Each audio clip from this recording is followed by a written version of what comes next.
পূর্ব কাটিগড়ার তারিণীপুর প্রথম খণ্ড থেকে সরকারি ত্রাণ সামগ্রী উদ্ধার করল কাটিগড়া পুলিশ।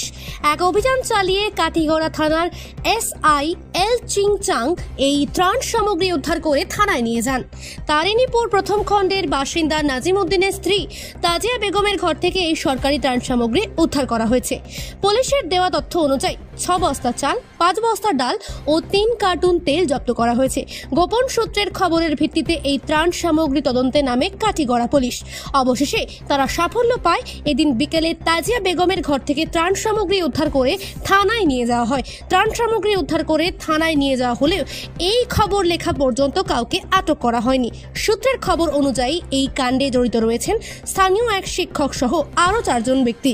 জানা গেছে 6 জুলাই কাটিগড়া সার্কেল অফিস থেকে রিসিভ করে এই ত্রাণ সামগ্রী নিয়ে আসেন শিক্ষক ফখর উদ্দিন চৌধুরী, কিন্তু যথারীতি বন্টন না করে আত্মসাৎ করার উদ্দেশ্যে তাজিয়া বেগমের ঘরে রাখা হয় বলে অভিযোগ। Bureau report ANN 24।